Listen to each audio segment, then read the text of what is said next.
18-year-old Evan Kenney of Wakefield here at the RNC as a delegate from Massachusetts, and he's coming up right now, live from Radio Row with Jim and Margery, live from the Republican National Convention. I'm Hank Morse in the 96.9 24-hour News Center. Call to talk to Jim and Margery. 617-822-1969. Or a free call from your Verizon wireless cell phone at pound 96.9. Jim and Margery are on 96.9 Boston Talks.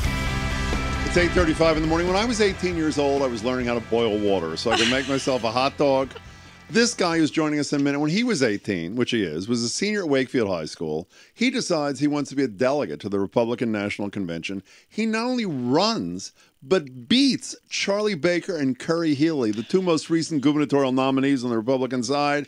But the end of the story is not quite so sweet. Joining us from Tampa is Evan Kenney. Evan, it's a pleasure to meet you. How are you?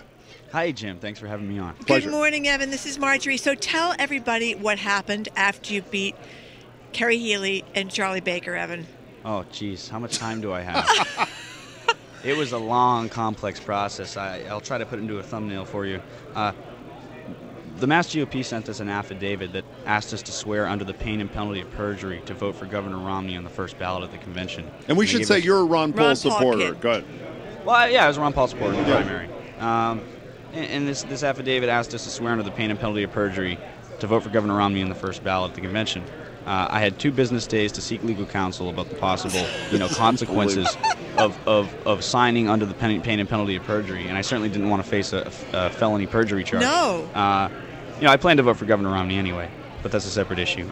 So what I decided to do is send in, and what we all decided to do is send in this alternate affidavit that said we basically swore under the pain and penalty of perjury to follow the rules, which meant we were going to vote for Governor Romney. So we sent that in by their deadline over Memorial Day weekend, notarized, and that wasn't good enough for them. So June 12th, I actually got word that we were going to be kicked out if we didn't sign that original party affidavit. So I decided to sign it because I wanted my delegate spot. So I decided to sign it because I was going to vote for Governor Romney anyway. So I had it notarized at the state committee meeting on June 12th. I shook the hand of the chairman of the allocation committee. His name's Ed McGrath. I looked him in the eyes. I assured him that I wasn't going to be a problem at the convention. I planned to vote for Governor Romney. I'd be honored to represent the voters of Massachusetts and vote for Governor Romney on the first ballot at the convention.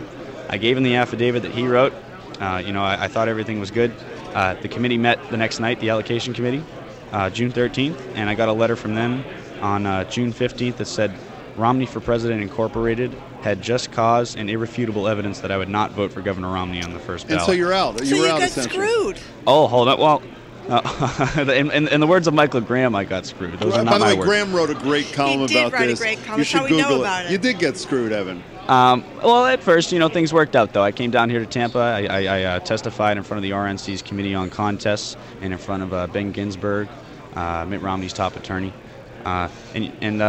We worked out a compromise. We didn't get all of our seats. It's a shame that 12 of my colleagues aren't down here with me, but we did get 5 seats. We spoke to Rand Paul, Senator Paul, this morning. They're trying to change the rules for 2016 so that people like you and Ron Paul insurgent kind of people have no place in the Republican Party. It's ridiculous. You're a delegate, though, correct? No. Yes. Yes. No. I was given my seat back. I was one of 5 I didn't know that. to get my seat back. Now, Evan, you're 18 years old. Is that correct? That's correct. Where did you go wrong, Evan? I mean, that's... How come you're not smoking dope and riding skateboards? Yeah, how did you decide Wakefield High? as a kid? I've read a lot about you. I've seen you on TV. You're an incredibly impressive kid. How did you decide the Republican Party was the place for you? Because of Ron Paul? Because of the RNC agenda? Because of what? I had a very motivational teacher at Wakefield High School who always, I'm sure you too, you're an education guy. No, really? His name was Mr. Barris. He was my video teacher, and he always challenged his students to question authority through logic and reason, including himself. We questioned his power even. And then I got introduced to Dr. Paul. I love the way he talked about the numbers, the statistics, the national debt, our overseas spending. And then I found the Republican Oath. And the Republican Oath, believe it or not, talks about things like equal rights and liberty, free enterprise, individual responsibility, and all these things that a lot of Americans believe. And a lot of these are my beliefs. I believe in equal rights. And that's what, I can always fall back on the Republican Oath because I believe in the principles of this party. It doesn't matter who's leading the party. It doesn't matter who the nominee is because it's much bigger than any one candidate. Hey, Evan, we're out of time. What are you doing next year? Kenney. Evan, what are you doing next year? I'm going to Fitchburg State University. I'm majoring in film video production. Hey, when you get back here, come visit us in the studio, and we'll talk about the future of politics in America. Evan, you are terrific. What's the name of the teacher one more time?